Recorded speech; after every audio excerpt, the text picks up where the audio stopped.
โมตัสสะภะคะวะโตอะระหะโตสัมมาสัมพุทธัสสะนะโมตัสสะภะคะวะโตอะระหะโตสัมมาสัมพุทธัสสะนะโมตัสสะภะคะวะโตอะระหะโตสัมมาสัมพุทธัสสะพุทธังธัมมังสังฆังนะมัสสามิ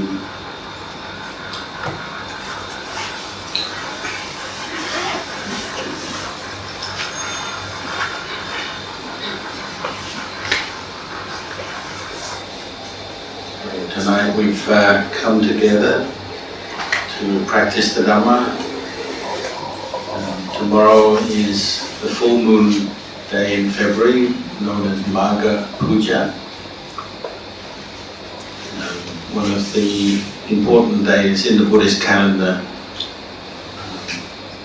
based on a historical event when the early disciples, enlightened disciples of the Buddha, 1250 Ajahns came together to, without prior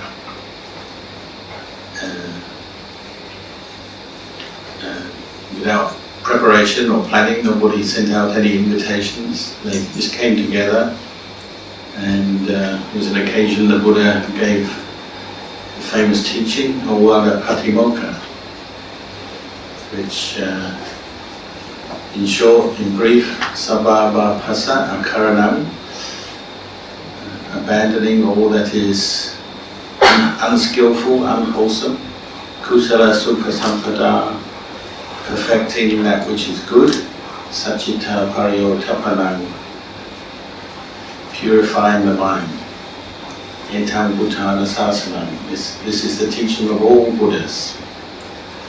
There's a very useful reflection for us as Buddhists. Sometimes people say Buddhism, there's so much you have to learn. You know, all the many suttas that the Buddha taught, the monks' discipline, the Vinaya, the Abhidhamma, and then there's so many schools and traditions in Buddhism. Sometimes the teachings can seem quite complicated, and people feel disheartened that they'll never remember it all or learn it all. But these three simple lines, abandoning the unwholesome, perfecting the good, purifying your mind, give a very simple and easy to remember summary of what the Buddha taught. And it's important for us to have these kind of simple formulas and reminders, because our daily life nowadays, everything is so complex. We have to learn so much and have so many activities and business in our day, earning a living or educating ourselves when we're young, running a family, just keeping up with the demands of society can make our life seem very busy and complicated. And sometimes Buddhism gets left behind in all that. Even though we say superficially, nominally, that I'm a Buddhist, I believe in the Buddha, I follow the Buddha, in the course of the day, say today, just take today as an example, how many times did you think of the Buddha or his teachings? It's so easy to forget, isn't it? And that's one of our biggest challenges, is how to integrate and make the Buddhist path, the Buddhist way of practice, part of our life. Not something that you just do when you come to a center like this, or attend a retreat or some Buddhist event, but something that you do every day and becomes part of you, who you are, the way you think, the way you act. That's our aim. And in this day and age nowadays, we're used to, we say, like farming out different responsibilities in our life, because time is limited and there's so much to do. And we go out to earn money, and then because we are going to work, if the tap doesn't work in our house, we pay a plumber to come and fix it. Or the electricity not working, or the computer's not working, we pay some IT guy to fix it. And we spend a lot of our time doing this, finding other people to fix things for us. We always want the quick fix, the easy fix, because we've got so many problems and things to fix in our life. Unfortunately, that same attitude comes up with Buddhism. So maybe you're just here for a quick fix, hear a few words from the Buddhist monk, get a blessing, then you can say, I've done Buddhism for the day, and go home for another few weeks before the next monk arrives. So even monks, or Buddhist teachers in general, can be seen like that. Even in some countries now, you can have internet Buddhism, you can send in your question, get an answer online, or you can get a blessing online, or astrological reading online. They even have robot monks in Japan now. So that's the way our world has become, and so the worldly kind of attitude, the quick fix and the pay somebody to do the job, even comes into our approach to Buddhism.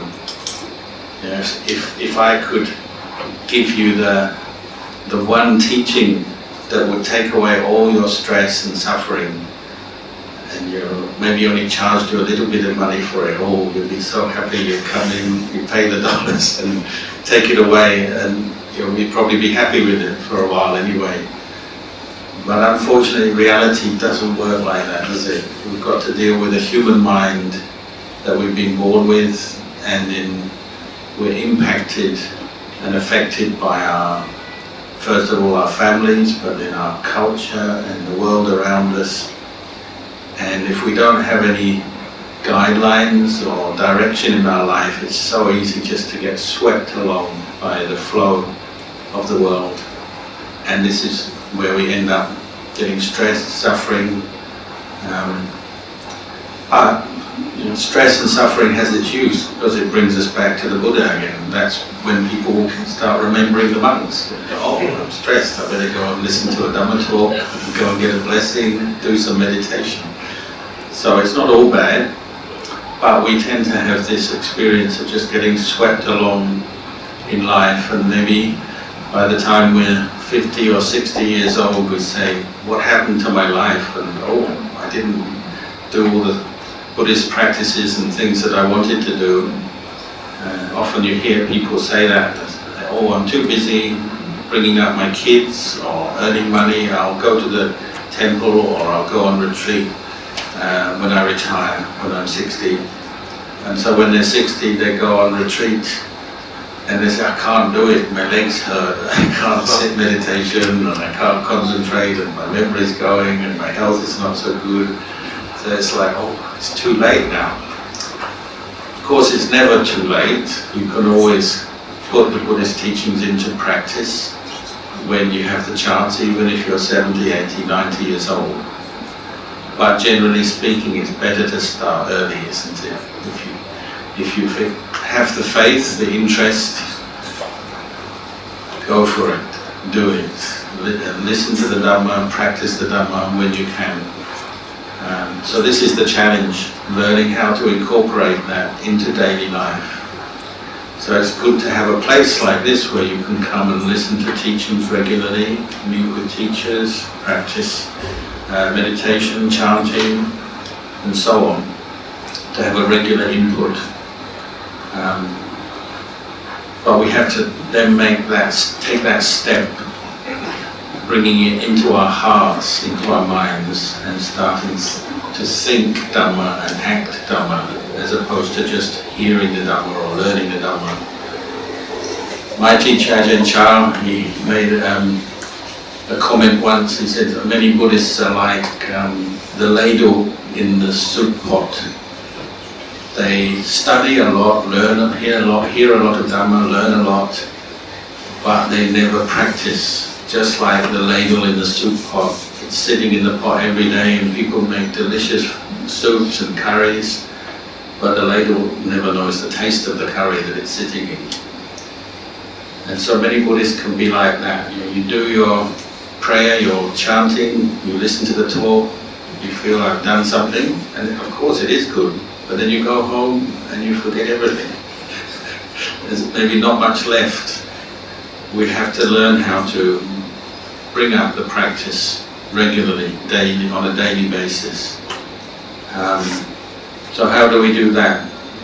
Well, many people, they begin their day with the practice of Dhamma, get up earlier than they might normally. Of course, in the morning we often feel a bit tired, worn out, but if you really want to practice in a way that maybe will have a good effect on your day, start off in the right way. Begin your day getting up a little bit earlier than you might normally, and do some chanting, meditation, even listen to Dhamma on a regular basis. Find that time, make that time. So people tell me when they do some meditation first thing in the day, it sets the right attitude, the right tone, the right frame of mind for going to work, doing all the other things that they have to do, but they've already turned their mind to the Dhamma from the moment they get up in the morning. Chanting can help.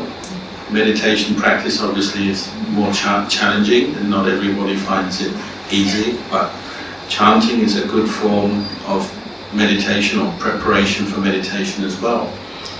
So getting up in the morning, before you go out and do other things, do some chanting, do some meditation. Start your day as you mean to go on. And just that effort to bring up a little bit more self-awareness, mindfulness, first thing in the morning, then you take that increased awareness that you've practiced, even if you've only sat meditation for 10 or 15 minutes, it's something. Take that away with you as you go into the city, go to a job, go to school, or even if you're not working, you're just going out shopping or whatever you have to do, you take some of that awareness with you. People find that that's a very important part of their life, and then returning to it. So nowadays if you go to work, you'll have coffee breaks, tea breaks, so you have lunch breaks. You have moments in your day when you're not having to focus on your work or the different tasks or the traveling. You can take short breaks in your day just to compose your mind. If you're practicing a meditation technique regularly, practice of, say, mindfulness of breathing, you can find a couple of minutes in the middle of your morning just to stop. Follow the breath for a minute, 2 minutes, compose your mind, bring it back to the present moment, put down the other things, bits and pieces that are coming up in your mind, and then you carry on with the job, the work, the task that you're doing. If you're driving a car, you can put on a Dhamma talk and listen to it, as many people do. Learning how to bring a little bit of Dhamma into your day, to bring mindfulness up, to start introducing Buddhist themes, Dhamma themes to your day, so that it's not going against your job or the other duties, responsibilities you have to do, but it supports it. The practice of mindfulness the Buddha gave us it's a practice about being mindful of the here and now, the present moment, your body, what you're doing, whether you're sitting, walking, driving, whatever activity you're involved with. Being mindful of your feeling, how you're feeling, pleasure, pain, neutral, what you're thinking, your state of mind. Is it peaceful? Is it disturbed? Are you feeling, you have some kindness in your mind, or you're angry, you feel content, or you feel very restless, seeking something else? Just being more aware of your state of mind through the day, practicing mindfulness in this way. This is how we can start to incorporate the Buddhist teachings in our day, in our life.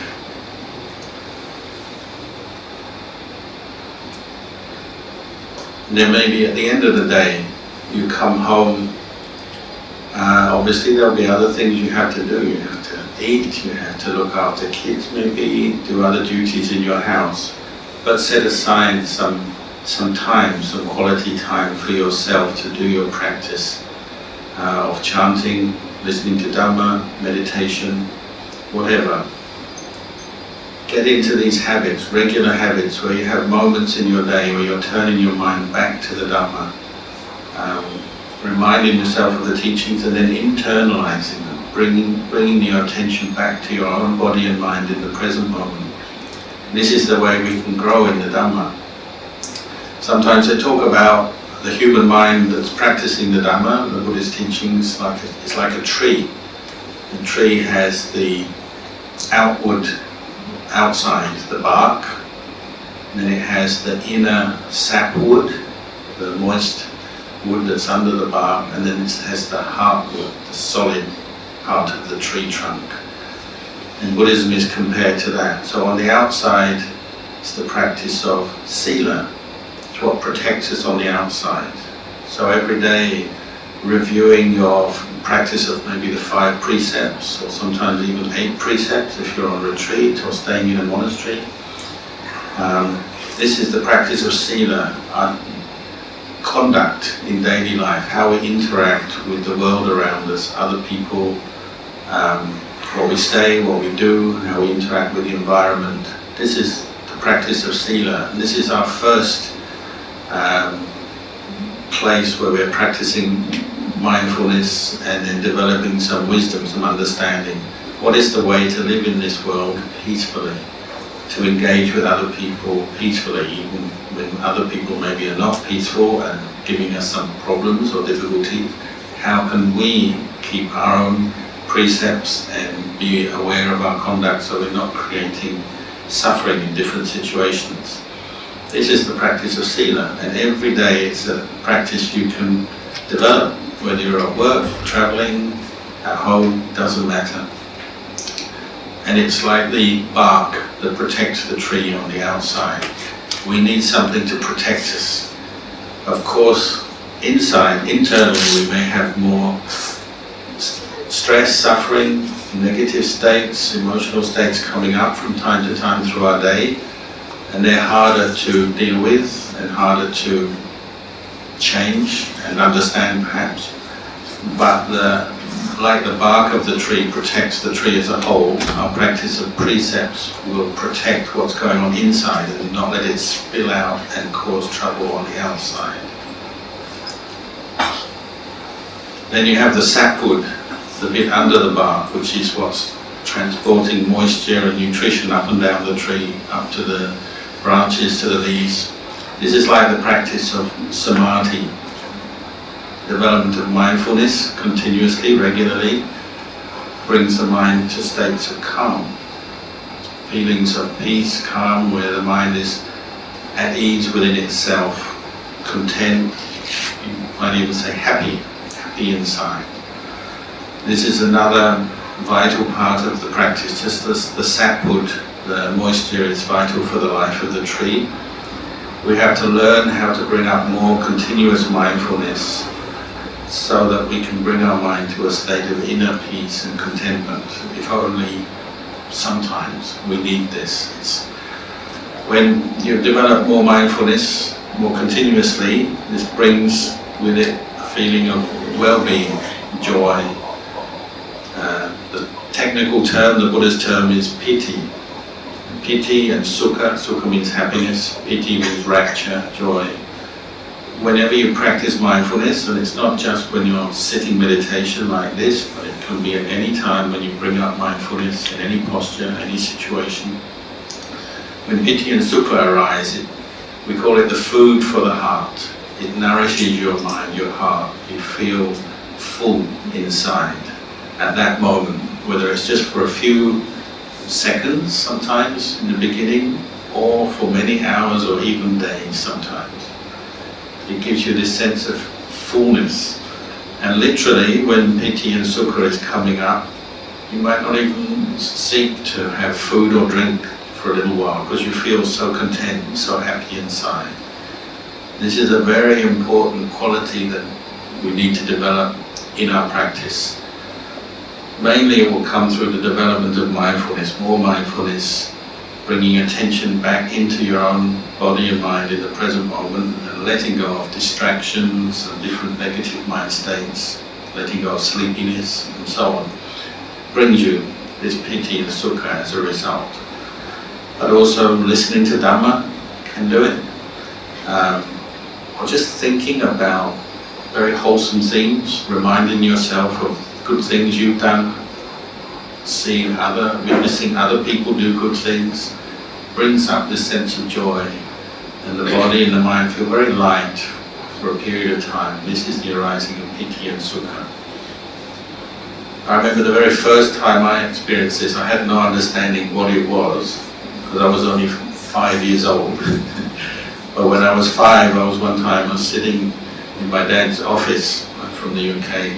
My dad was a teacher, and he had an office, and he had to have a lot of interaction with school kids. And for some reason, I don't know why, I was in the office with him that day, and he just had me sit in the corner, like you were sitting on the floor. But obviously, I didn't know about meditation. I was just playing with some game. But then I noticed my father teaching a number of different boys over a period of several hours while I was playing. And at one point I just stopped and looked and said, oh, this is something very good, just seeing a human being, an elder person, giving advice, support, guidance to a lot of students over a period of time. I just looked at it and felt very happy to be witnessing a very ordinary thing, just a school teacher teaching the kids.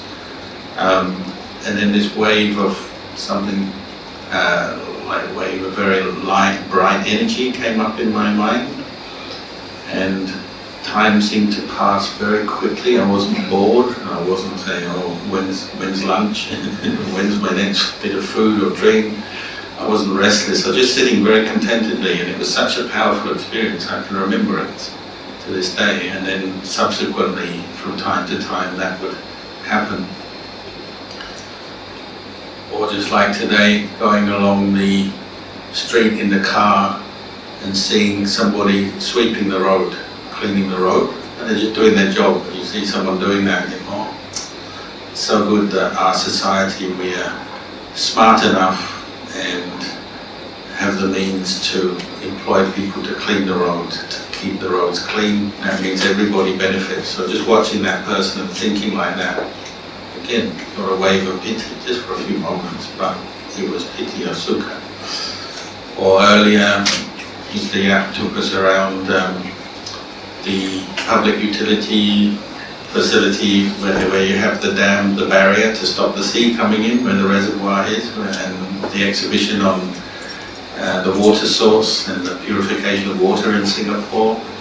Again, just seeing the good work human beings can do for each other, everyone benefits.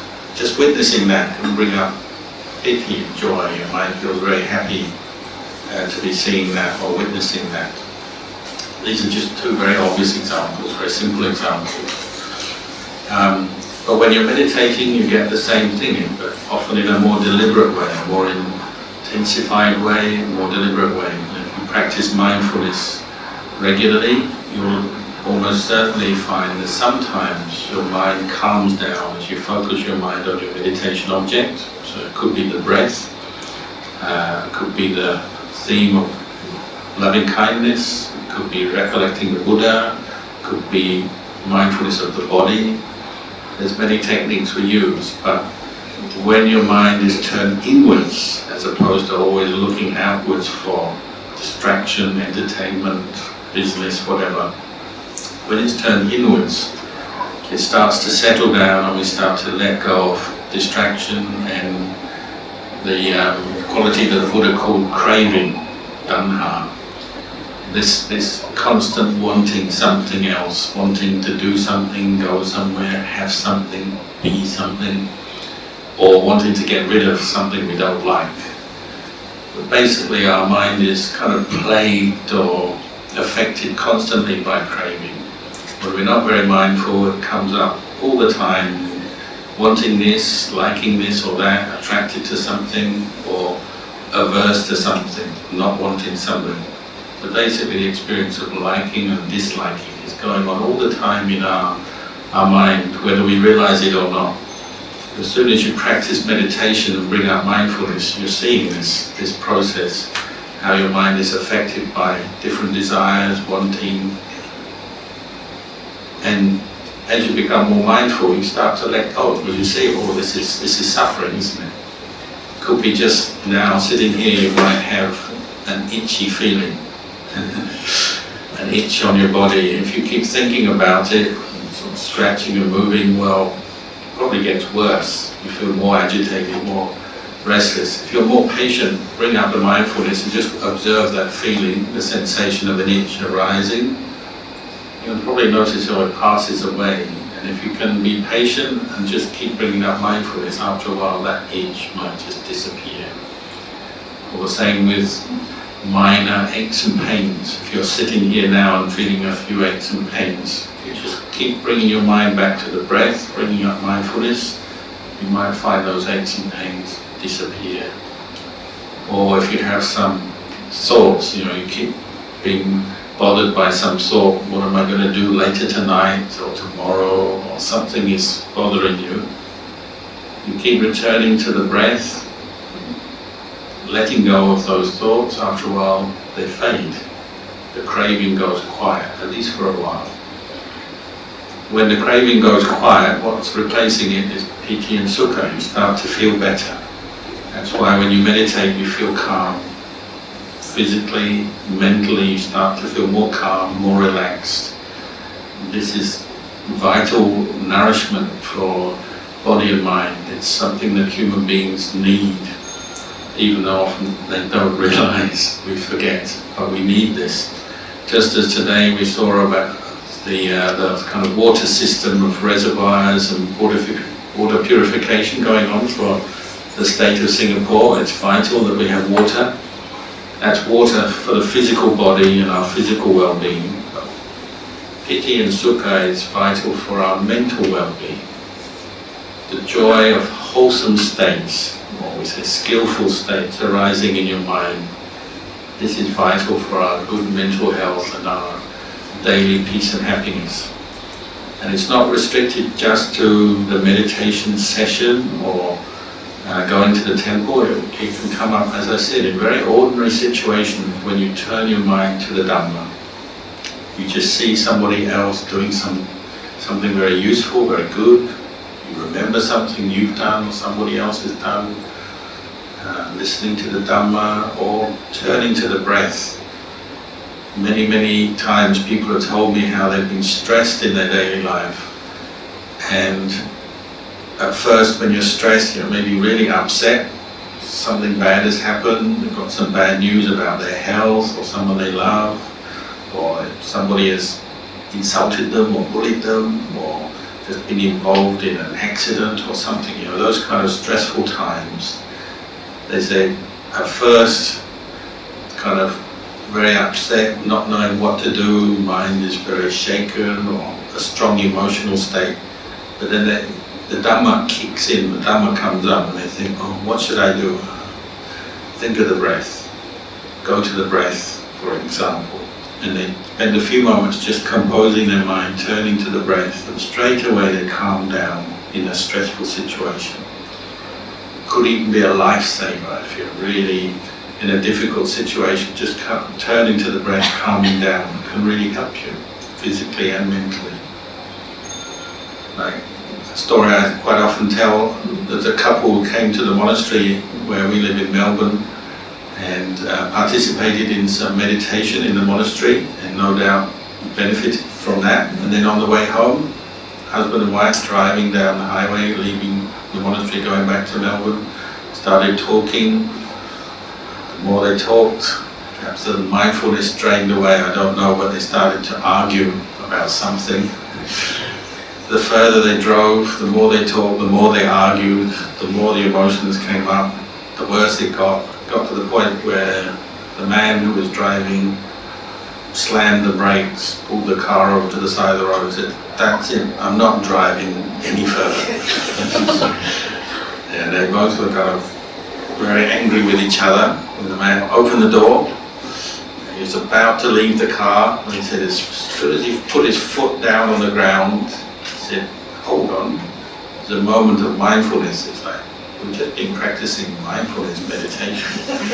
Where did it all go? And he just thought back to what he had been doing earlier in the day, and all that memory brought up, that sense of composure, went back to the breath, composed himself just for like 1 minute, went to the breath, let go of whatever it is that he was arguing about, just calmed down.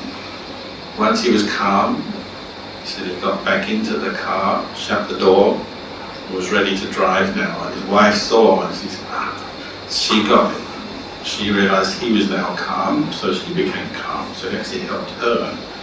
Then he drove home and they didn't say another word about whatever it was they were arguing about. This is Dhamma in practice, isn't it? Finding ways just to turn your mind back to something wholesome when you're stressed, you're angry, or you're afraid, or you're anxious, or you're caught into a lot of greed or obsession. Bringing your mind back to the present moment, just dropping whatever it is that's really bothering you and turning to something better. In this case, the breath. He went to the breath. This is the Dhamma in practice, and we can all do this. This is very ordinary. It's nothing special, or that you have to be some special person to do this. But it comes through practice, learning to turn your mind to something very skillful that helps you to bring up mindfulness and brings up a sense of peace and calm in the present moment during your day.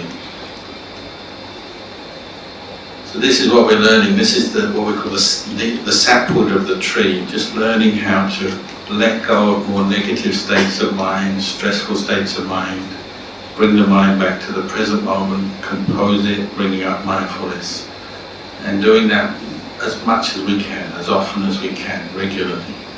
You'll find this is like constantly nurturing your practice of the Dhamma, bringing your mind to become very familiar with turning to that which is calming, peaceful, and mindfulness. It brightens the mind, brings a sense of contentment. This is something we have to practice, but the nice surprise with this is if you practice a lot, there'll be times when your mind just naturally does that. If you practice meditation once a day, say, there'll be times when you're just sitting quietly, say, waiting for something or somebody, and your mind will naturally go to that. You won't even have to force it. There'll be some times like that.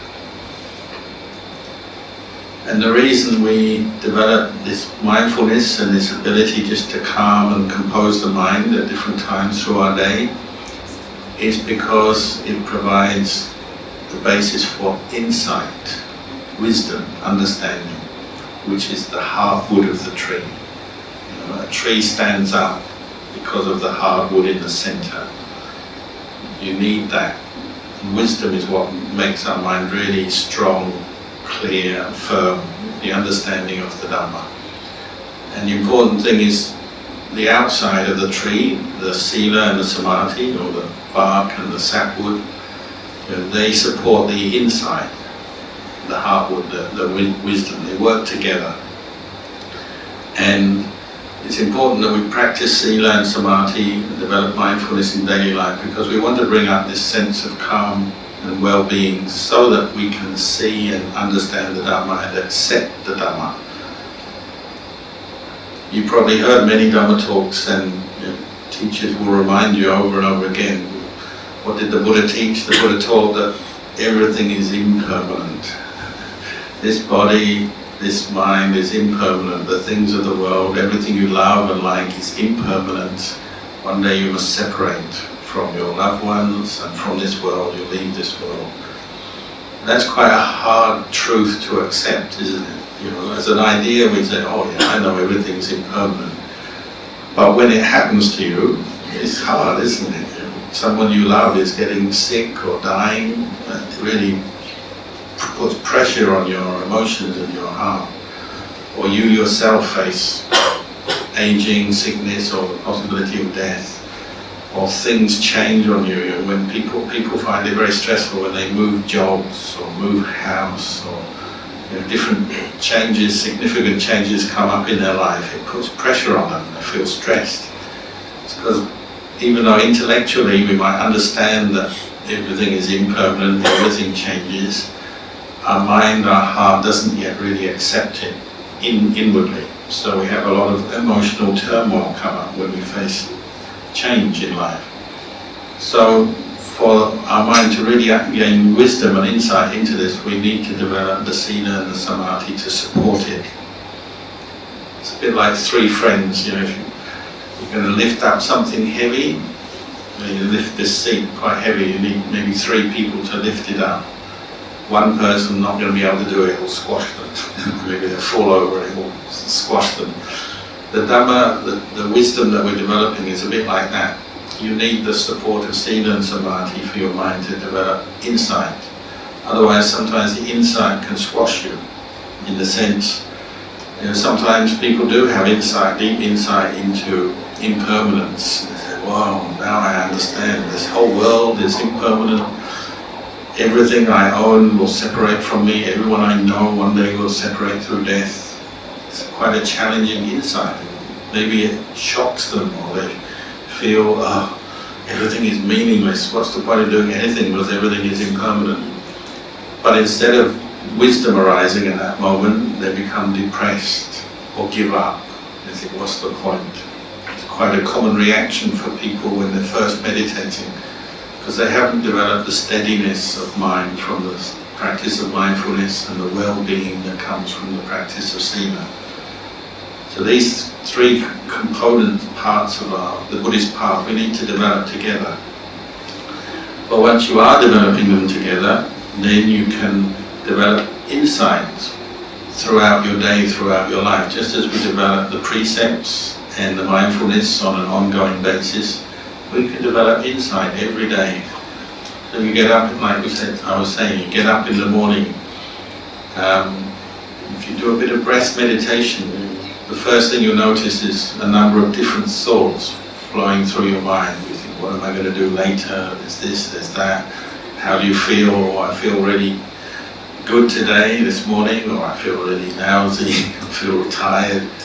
But if you're practicing mindfulness, you can look back at your experience at that moment and notice change going on. Yesterday I meditated, I felt really good. Today I don't feel very good. Today I have a very busy schedule ahead of me, or today I've got nothing to do. But you'll notice different thoughts, different ideas pop up, different feelings. And what's it teaching you? It's teaching you your experience of your own body and mind is constantly changing. You're witnessing that, observing that as you practice mindfulness. You might call this insight meditation. You're just directing your mind to observe change. Change in your physical body, change in your mental activity, your feelings, your memories, your thoughts. And seeing this is bringing you to see the Dhamma, to see the truth. And the Buddha, the reason we do this is because the Buddha pointed out this liberates us from a lot of suffering. A lot of our suffering is based around delusions about this world, who we are. Delusions lead on, we give rise to the sense of self supported by clinging to things. This is me, this is mine, this belongs to me, this is my body, this is who I am, this is my house, my family, my job, my country. When we're not seeing the truth very much, we tend to cling. And clinging is always the cause of suffering, because you cling on to something that changes on you, then you'll suffer, won't you? So say you have a pleasant experience, something goes well at work or in your day, somebody praises you or something nice happens to you, or you get some good news. If we're not very mindful, we'll cling to that and say, oh, this is good, I like this. But then of course it changes on you. So if you're clinging on to something that brings you happiness, when that change happens, we tend to become irritated or discontent at that moment. But that's actually the nature of our day, the nature of our life, isn't it? That things are changing all the time. You have pleasant experiences, they come up, but then they change again. Sometimes even when you're enjoying something, you also have the feeling, how long will this last? I don't want this to go, I don't want to lose this, but then you do lose it, because it changes. So the Buddha was getting us to the point in our practice where we're clear in our mind, seeing change taking place, and the mind is accepting it. Our heart is peaceful because it knows this is the way it is. But maybe it's just you look in the mirror in the first thing in the morning, you're like, oh, change, another grey hair, another wrinkle, oh. But if you're doing your practice, it's like, this is the way it is, I have to accept this. Or you get up and it's, oh, another ache, another pain where there never used to be pain. Oh, this is change, isn't it? The human body changes with age. We have aging, we have sickness. Or you receive news, something has gone really well, it's been successful, something you've done, or something's failed and really didn't work at all, or somebody didn't like something you did or said. Change is coming to us all the time, but now as you're practicing, you're using everything as a source of wisdom and understanding. You just say, oh, this is the way it is. And the Buddha, the night the Buddha was enlightened, he, if you know the story of the Buddha's life, he made a seat under the Bodhi tree in India, and this seat was made of 8 bundles of grass, kusa grass, the kind of grass that grows there. Got a farmer to just bundle it up, and he made his seat out of these 8 bundles. And he said these 8 bundles, they represent the normal experiences of human beings, what we call the 8 worldly winds. There's 4 pairs, so there's gain and loss, praise and blame, status and authority and power and reputation and the loss of that, and then pleasure and pain. So it's a summary of the basic experiences that we all have. Of course the details will vary for every person, but human experience you can reduce down to these 4 pairs of experience, gain and loss. You go out, you earn money, you gain your money. Loss doesn't necessarily mean you lose your money, as in you literally lose it. It may mean you just spend it. If you gain money, then you lose it. You gain things, people give you things, presents, you buy things, and then you lose them. You use them up. They end, or they break, or they get stolen, or whatever. We get gain and loss the whole time through our life. We have praise and blame. Nobody just gets praised all the time. We get some praise. Some of that praise is deserved, just. Some of it is incorrect, wrongly attributed, but nevertheless we get praise and we get blame. If you don't see this yet, well, just look at your own relationship to the people around you. Think of any close family member or friend. Do they just praise you all the time? There'll be a lot of blame and criticism coming from them as well, because human beings are like that. They praise and blame each other. And, we don't need to look very far. Social media, on social media, it's not all praise, is it? There's likes, there's dislikes, there's for and against.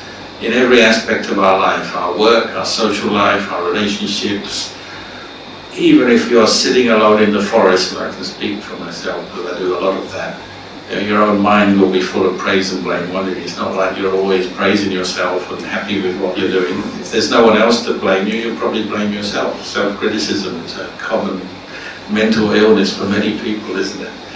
It's not that self-criticism is wrong or fruitless if it's for the purpose of improving yourself. Well, sometimes criticism, self-criticism, or from others can be quite useful.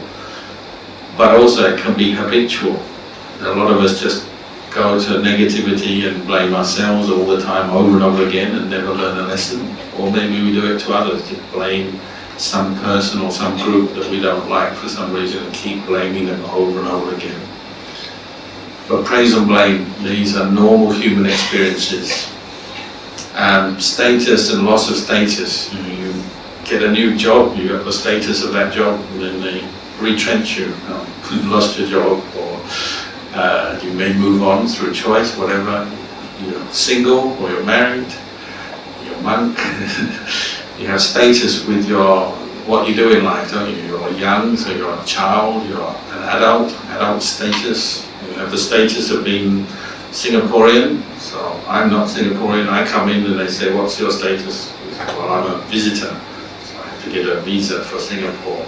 And we have status in so many ways, don't we? Where we live, where we work, who we are, religion, all the things we identify with gives us status, gives us authority, or sometimes we lose our status, lose our authority, lose our power. We all have a job, eventually we retire from our job maybe. When you retire, often people struggle then because it's like, oh, suddenly I've lost all my power and purpose. You have to make a whole adjustment. Or some people have a relationship for many years and they separate. Now they're single. The whole adjustment takes place. So status and loss of status is affecting us all. The last one, pleasure and pain. Just sitting here now, you will maybe feel quite comfortable in the beginning, but as I keep talking, maybe you start to feel more aches and pains and feel tired and start thinking, look at your watch. Because your experience will change, won't it? The body changes. You feel pleasure, then you feel pain. Maybe you stand up and you feel pleasure again. When you're hungry, you feel pain, then you eat, you feel pleasure again, and then later you feel hungry again. You get ill, you feel pain, you recover from your illness, you feel good again. The pleasure and pain is affecting us all the time. These 4 pairs of experience, the Buddha symbolized them with these 8 bundles of grass, and he sat on top of the grass and said, I'm going to get beyond this. These normal experiences that human beings are attached to and affected by, that push us around. He said we're like leaves on the tree, being blown around by the winds of the world. And the winds of the world are these 8 experiences: gain and loss, praise and blame, pleasure and pain. They're pushing us around all the time, mentally. How do you deal with that? Well, you have to develop sila, samadhi and panya, get some wisdom going to see, this is just the way of things, isn't it? We live in the world, we do make karma every day, some good, some not so good perhaps in the past. So we get the results of our karma coming back to us. Some people like us, some don't. Sometimes we're healthy, sometimes we're sick, sometimes we feel good and happy, sometimes we feel miserable. Everything has its cause and it's coming to us basically in these 4 pairs of experience. But it's possible to transcend these 4 pairs of experience through developing the mind, developing wisdom. This is why wisdom is the heartwood of the tree. It makes the tree very firm. You have to be able to train your mind to withstand these winds. Just like they build these skyscrapers in Singapore so that they can withstand typhoons and storms. They won't fall over. You have to make your mind like that. And how do you make your mind like that? To make it firm in sila. You're not going to harm anybody or yourself. You're just going to live, conduct yourself in a way that's harmless. Forgive others, be patient with others, but not cause trouble for yourself or others. And you make your mind firm in mindfulness. Practice meditation and mindfulness regularly. You know how to compose your mind, calm it down, and then develop wisdom. Learn how to contemplate and investigate your experience and observe it for the way it is. And that takes a lot of study, not book study, study of your own experience, watching your own body and mind every day and say, it's changing all the time. This body is getting older, the world around me is changing, Singapore changes, things come and go, people come and go, buildings come and go, the weather changes, the economy changes. Everything you look at is changing according to different causes and conditions. So rather than just always getting lost in it, when you practice mindfulness and then reflect, contemplate your experience, you're stepping back from all that is going on and looking at it more closely and with a mind that is more calm, composed, so you can understand it better. And this understanding is what comes inside and really makes your mind peaceful. So when you understand, I am going to get older every day, one day I will have to die. When you understand that, your mind can be peaceful with that idea. When you don't understand it, it's frightening. But if you keep contemplating, bringing mindfulness to see the changing nature of your body, you get to know this is the way it is. The people you love, family, friends, they will also get old, get sick and die. You can bring your mind to see that and understand that and accept it. It's not what you want, but you can accept it if you learn to contemplate this. So Ajahn Chah, our teacher, sometimes people would ask him about the practice of Dhamma, and he said, sometimes he would say, well, already you're just learning how to die, how to die well. Everything is a practice for that, because the one thing you know that will happen in your life is that you're going to die. I'm trying not to depress you here, I'm just bringing your mind to the truth, is that we're all heading for our death. So how do you want to die? Do you want to die peacefully, or with an unhappy or confused state of mind?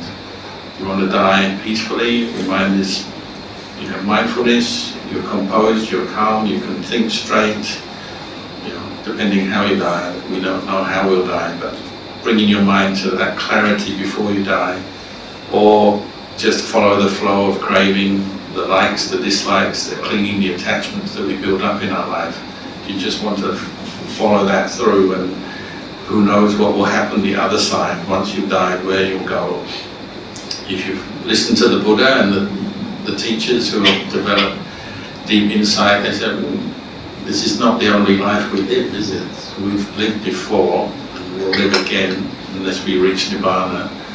And that where we'll go and what happens next will depend how we live now.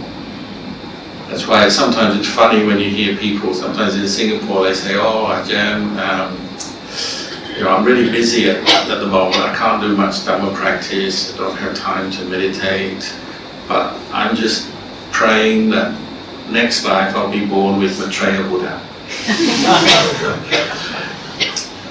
And they're kind of pushing it all to next life with this sort of vague hope that hopefully it will all work out and I'll be with Maitreya Buddha and everything will be fine. Who knows, have we made enough good karma to be born with Maitreya Buddha? Is Maitreya Buddha going to wait for us? We don't know. Better to do your practice this life. Don't push it off till next life. Don't put it off for next life. Do it this life. Learn to develop mindfulness this life, this very day, this very life. Do the good, all the good that you can this life. Practice generosity and compassion. Keep the precepts. Give up all your bad habits. Develop mindfulness and develop insight in this very life. Because that's where it will help you. And if there is a afterlife, a next life, well, it's not going to damage that or have it. There's nothing lost practicing well this life. It will carry it on into your next life until you reach Nibbana. So I guess my message today is, try to practice every day, value your life. This opportunity, we should see it as an opportunity we've come into the world, now we have the opportunity, we've heard the Buddhist teachings, put them into practice. Practice generosity, practice the precepts, practice mindfulness and meditation. Learn to understand the Dhamma, because this is what will free you from suffering much more than anything else in this world. So I've been talking for quite a while, maybe I'll leave the talk there, and at this point just wish you all well. I hope you all can continue your Dhamma practice and keep on benefiting from it, and live in a way that is free from danger, free from obstacles, and may you find true happiness inside. Sadhu, sadhu, sadhu. Let's open the floor for questions.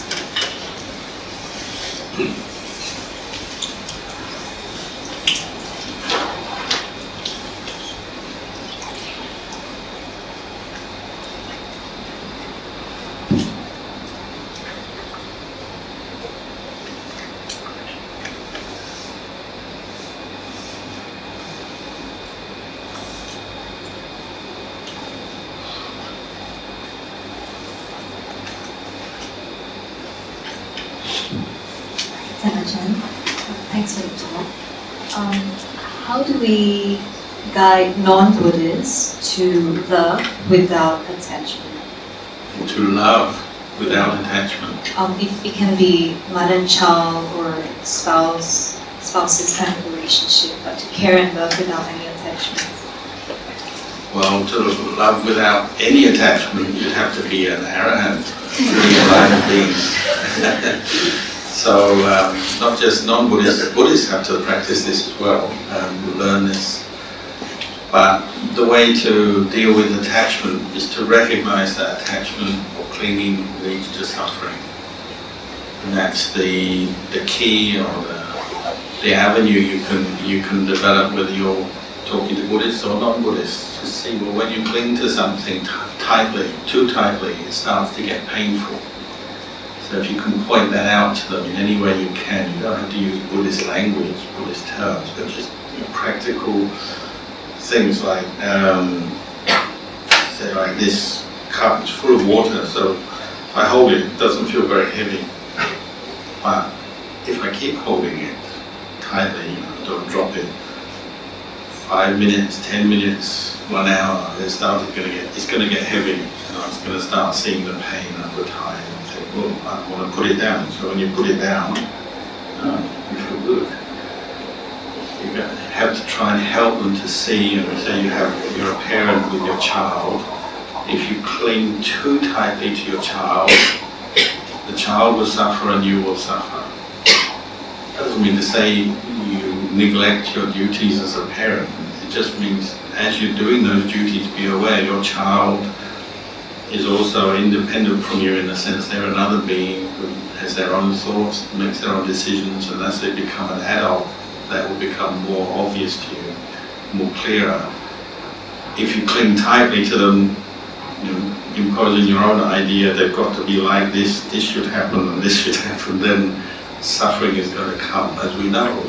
All of us have had some disagreements with our parents. Or in another sense, you cling to your child, they've got to be healthy and successful and happy. Of course we want that, but during the course of their life sometimes they might get sick. So what happens if you're not aware of your clinging, your attachment, you'll get sick as well in your mind when your child gets sick. Maybe even to the point where you're fretting, you're so anxious about your child's sickness you can't even care for them as best you can because you're also caught up in your own emotions and your own suffering. So that's the way, the vehicle you get to see how clinging always leads to suffering. So trying to get them to be more aware of that. Sometimes we can speak directly if it's a friend, someone who trusts us. Sometimes we have to speak in more indirect ways if it's someone who won't listen to us so easily. You might have to find more skillful ways to introduce them to this. To get them to see that there are things in this world and in our lives we can't control, we have to accept. But if we can bring up mindfulness and look at the truth, well then there's a lot we can do to free our minds from suffering.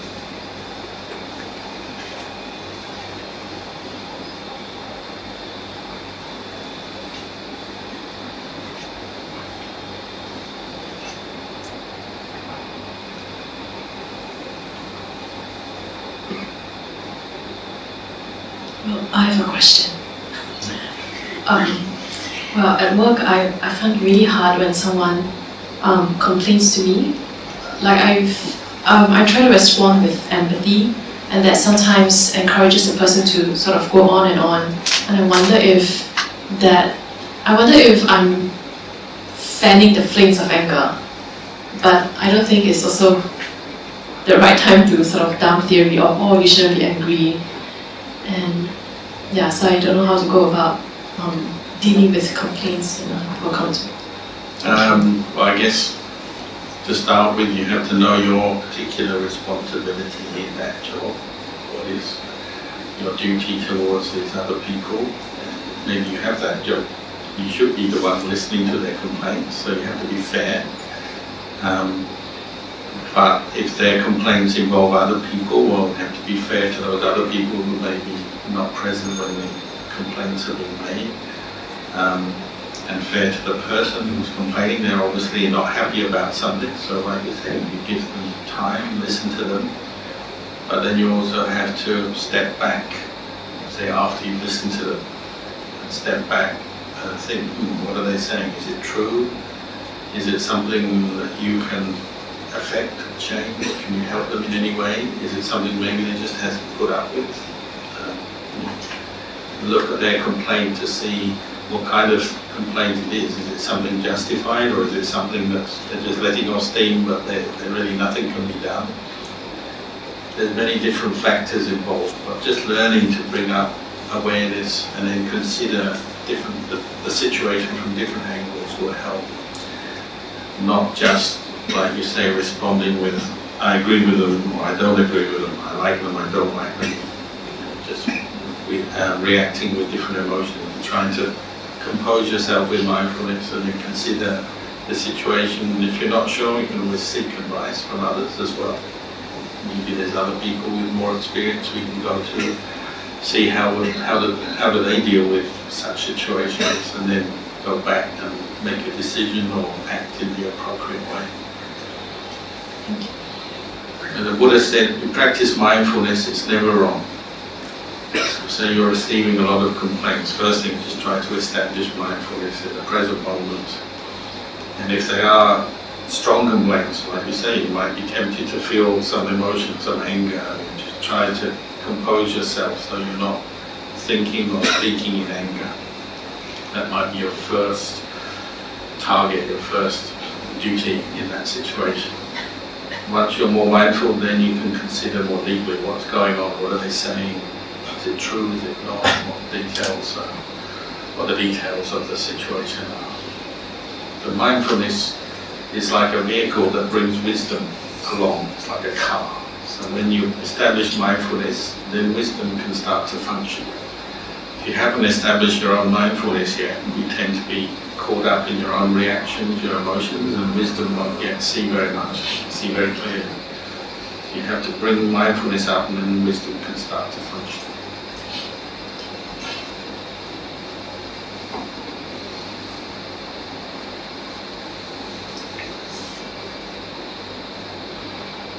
Another one you might reflect on is like, say somebody complains to you a lot, regularly. You might think, I should make sure I'm not going to be like that. So if you ever go and visit someone in hospital, there's always someone complaining. You understand, like you say, you empathize, you know why they're complaining, but it makes it difficult for everyone else. So when you see it, you have to come back to yourself and I'm going to make sure I don't be like that. It was one of the last teachings that the Sangha Raja is the supreme patriarch of Thailand. He's the most senior monk who oversees the entire Sangha of Thailand. And the one who died a few years ago, one of his last teachings was, when you get old, don't become one of those old people who just complains all the time. That's a training, isn't it? It's so easy as we get older to let go, but let go without wisdom and just think, well, it doesn't matter anymore, and start complaining about the kids, about the neighbours, about work, about health. You know, it can become a habit. And as you get older, it's harder to change that habit. So start young, start when you're strong and healthy and you've got your intelligence, your memory's working. Train yourself not to complain. You've seen the suffering of complaints. So you're listening to complaints, it's not easy, it's not pleasant. So you come back to yourself and say, I'm not going to do that. It's almost like a kind of game. Can I deal with this situation without complaining? You may have many thoughts coming up that are prompting you to say something in complaint, but you stop yourself. And you see if you can win. The winning in this situation will be winning over your own mind and not giving. Like yesterday we were at Bangkok airport and there was a man complaining to the lady behind the desk, and he was so angry and he was asking her for her name. He said, I'm going to make sure you're in trouble. And the whole place, everyone was like sitting listening. It's like, oh. It was very ugly. He obviously didn't see that side of it because he's caught up in his emotion. You know, I don't know what his complaint was. It didn't sound like it was very serious, but you know, he was just caught up in that situation. Everyone else was around, oh, this is so ugly. If you can see that, then you make your own determination. I'm not going to complain. Luckily, the lady receiving the complaint was Buddhist. The man complaining looked like he wasn't Buddhist. But she was Buddhist, so luckily there were Buddhist monks there, so she came and talked about it after.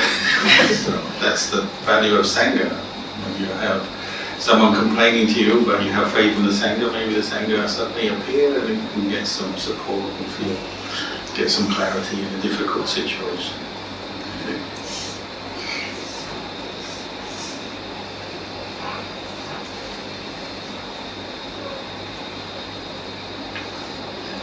Ajahn, maybe could you share some of the teachings that you have learned from Luang Por Plien.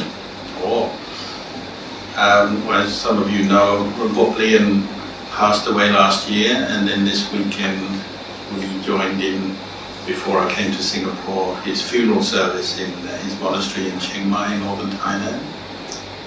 He was 84 years old when he died, so he lived a full life as a Buddhist monk, and very famous for his practice of meditation, both his skill in samadhi, developing states of serenity and even psychic powers, and also famous for his wisdom. He's considered to be an enlightened teacher.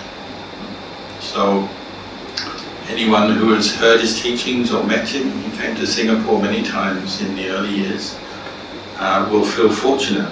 We're fortunate when there are these enlightened beings around in the world.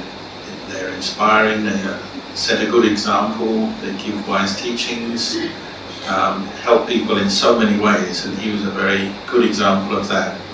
He came to visit our monastery in Australia 3 times, and every time he came, he just gave compassion and wisdom to everyone. He would teach all day and then teach all night. And sometimes he'd stay up till 3 a.m. teaching the monks, sleep for a few hours and then do the whole thing again the next day. This is the sign of somebody who has given everything to the Dhamma. First, in his younger years, gave it to his own Dhamma practice to train his mind, and in later years, teaching, helping others. And his teachings were very ordinary normally, just teaching people to live in a peaceful way, keep the precepts, practice meditation, develop wisdom, very standard teachings, but people always think of him for the psychic powers. It just seems to be the way humans are, they like that side of things. He once, in Australia, there was once these three young men came to hear his talk, and they'd heard he has great psychic powers, so they just sat at the end, at the end of the bank, and just waiting, and the minute everyone went, they came up and they said, "Luang Por, can you teach us to fly?" But in his usual style, he wouldn't go with that. He just said, "No, I can't teach you to fly, but I can teach you to make your mind peaceful and understand the Dhamma." He was ready for that, but they weren't. They left. That's people, isn't it? You've got a good monk who can teach you the way to enlightenment, but people don't want it. They would rather fly. Take the fun way, the short-term fun. But he could use his psychic powers as they should be used. They're called abhinya, and if you study the suttas and the commentaries, abhinya are used for teaching. So how does a monk use psychic ability to teach? Well, maybe he can sense very directly and very clearly the state of mind of somebody. So they come, this person has a lot of faith, this person is very stubborn, this person is very angry, this person is very anxious. He quickly understands their state of mind, so he can teach them in a way that's appropriate for that person, which is a great gift. And often teachers, we can just teach generally, and maybe if there's a question and answer, well, you can give more specific teaching, but he could give sometimes very direct teaching to someone according to their character and what they need to hear, which is a blessing. So, for example, one time there was a group of Buddhists I knew coming to his monastery in Chiang Mai, and on the way to the monastery, they were sitting in a car talking about they wanted to buy some food the next day to offer to the monks. But the way it is, they started, one person knew one good place to buy food, and then another person knew another good place, one person knew a good restaurant, another good restaurant. They ended up having a big argument about where they should go and buy food to offer to the monks, forgetting the purpose of making merit. They got into their differences of opinion and were arguing. So then they came in to the monastery, went to Luang Por's kuti, sat down, bowed. Luang Por was sitting there, and he just said, "What's the point of arguing about offering food to monks? The purpose is to make merit, to do something good. It's not to argue." But nobody had told him that they'd been arguing. They were just sitting there like school kids who've been caught doing something naughty. It's like, oh, he knows. So once he knows, then you listen, don't you? If a teacher catches you out like that, then you listen to everything they're saying. That's another value of the psychic ability, is that you impress people, then you can really give them some very direct and appropriate teaching at that time. Or, as I was saying last night, he came to Australia at a time when we were just applying for a permit to build our monastery. And in Victoria, near Melbourne, they hadn't had a forest monastery, so the local government planning department didn't understand at all what a forest monastery was, why the monks need to live in kutis, little huts in the forest, can't all just live in one house. We had to explain all that. And eventually we got them to agree to give us a permit, but it hadn't been ratified yet, and they had to vote on it. They have 9 councillors who all had to vote to give us this permit. So there was some anxiety in the Buddhist community. Is it going to happen? Are they going to vote in favour of the monastery or against it? And Luang Por was visiting at that time, so he had a good effect. He just settled everyone down and said, "Oh, don't worry, they'll have their vote tomorrow, and 8 councillors will vote in favour and 1 will be against." Democracy, so 8 to 1 means you'll get your permit. And all we had to do was wait 1 day and it was proven true. It's like everyone was, "Oh, how did you know?" Abhinya is like that, you just know. It's not like he sat down and sort of predicted it, or like an astrologer sort of looking at charts or something. You just know because your mind is so clear, and you put it to a specific task, you can know a lot of things. It just comes to you very clear because the mind is so clear. Which is another advert for meditation, is it? Why do we have so much stress? It's because our minds are not clear. We're not mindful, we don't have samadhi, we're always thinking, getting caught up in our emotions, distractions, falling asleep, whatever. Our minds are not clear, so we don't have these kind of psychic experiences. The other thing was he had, we assume had no anger left. So just pure compassion. Everyone here has some compassion and kindness, but you probably also have times where you lose it. A monk like that, somebody who's practiced to that level, will probably never loses that compassion. It's always there. So whatever the situation, say the last year of his life, he was under a lot of physical stress because he was ill, a lot of pain. He never lost his mindfulness, never got angry, never complained. He's a very good example of how to go through an illness at the end of life, peacefully, mindfully. And then in teaching people, he never got angry with them, he always had compassion. And that was expressed in the way he taught, the way he interacted with people, the time he gave to people, just hours and hours and hours of his time for others. And another thing that people like to hear the stories about the animals, so compassion even for animals. So at our monastery, he seems to have this connection with nagas, snakes. So one time he came to stay in the monastery for about a week, and the day he arrived, this eastern brown snake, which is one of the most poisonous snakes in Australia, very aggressive snake, just turned up at our monastery gate and just coiled itself up there the day that Luang Por arrived. And just coiled up and just lay by the side of the road coming into the monastery for 7 days without moving. Every day would go down and say, oh, the snake's still here. And take on board to see it. The snake's here. Must be protecting the monastery. So nobody disturbed it, and the snake didn't disturb anybody. But then some contractors came just to dig a hole in the ground just outside the boundary of the monastery to lay a telephone cable. And they saw the snake, but we knew there may be problems, so we walked down to see them. And Luang Por said, make sure you tell them that they can't harm this snake. So I said, look, this snake belongs to the monastery.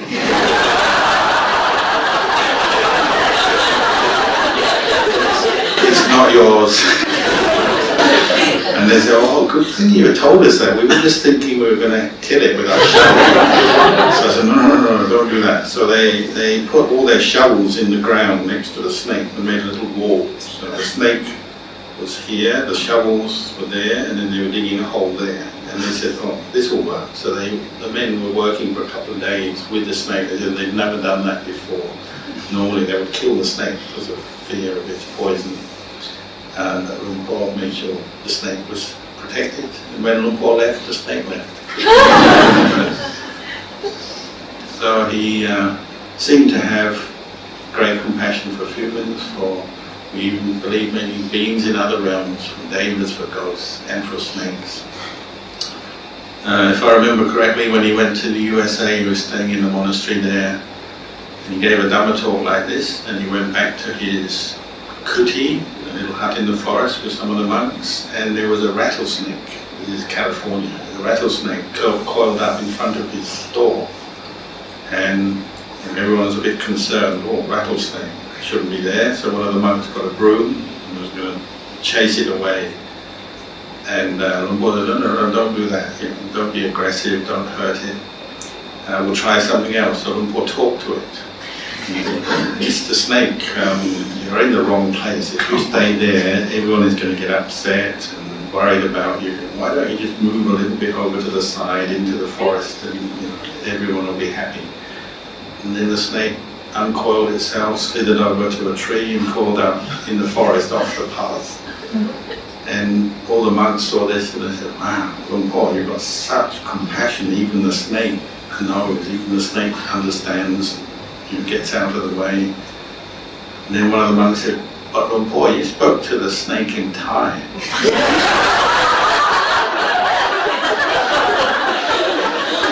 This is an American snake. Luang Por, this is the language of the heart. The language of the heart goes beyond the intellect, words. It's comes from here. So this is what we're practicing. We're practicing to pacify our own heart, and then you have pure compassion. And even if words fail you or you can't speak, still the compassion is there. And maybe sometimes animals pick up on it quicker than people. People, we think too much. So maybe someone's being compassionate to us, we don't even know. We're just caught up in our own thoughts and worries or whatever. But he was very compassionate. So this weekend at his monastery, there's hundreds of thousands of people, thousands of monks and nuns, all out of gratitude. They're all there because they received teaching from him, guidance, and found him a great inspiration. So, you have the chance, when you have the chance to meet Sangha, take it. You never know when you get the next chance. Take it, listen to them with respect, support them, practice with them, take their advice and use it, because this is something that's going to be very special in your life.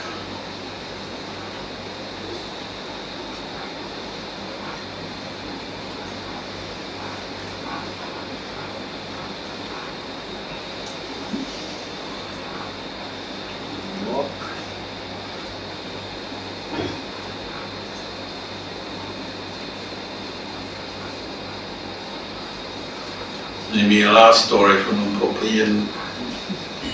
So notice coming in and out of Singapore on the airplane, often there's a lot of turbulence. We go back to Australia, over Indonesia, often a lot of turbulence and people always getting nervous, not sure what's happening. There's one time Luang Por was in the plane going to India and they hit turbulence and everybody had a lot of lay followers on the plane, so they all gathered around him.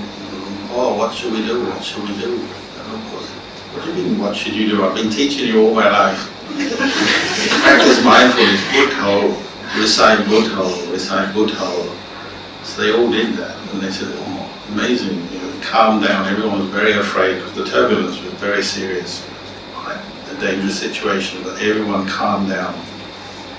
Sometimes it's as simple as that. You have a good teacher there and they just remind you, practice mindfulness, recite Buddha, don't follow your thoughts of fear and worry, just recite Buddha. And the teacher tells you that and you do it and it works.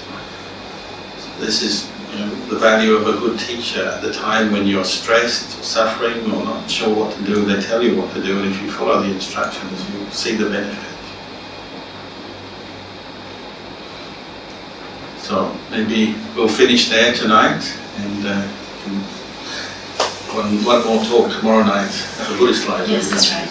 I would also like to take the chance to dedicate merits to a deceased brother Ong Kim Hua.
Blessing now, and you can think of your relatives passed away.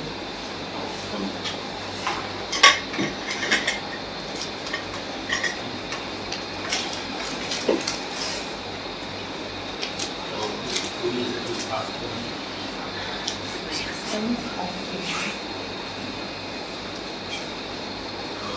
As I chant, pour the water and share the merits with you. So I'll give you a blessing now for Chinese New Year.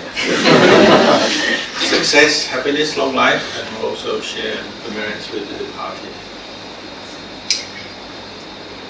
Yathawarivaha pura paripuranti sakarang evameva ito tinang daitanang upakapati Ichitam patitam dubhang kipameva samichatu sape purantu sankapa Janto panaraso yatha manicho tiraso yatha sapityo evajanto Saparoko vinasato mate pavatvantarayo sukitikayo bhava Abhivatana siddhisanicham buddha pachayino chattaro dhamma vadanti ayuvanno sukhang palang bhavatu sapamangalang rakantu sapativata Sapa Putthanubhavena, Sapa Dhammanubhavena, Sapa Sankhanubhavena, Sathaso Te Bhavantu Te. Sadhu, sadhu, sadhu.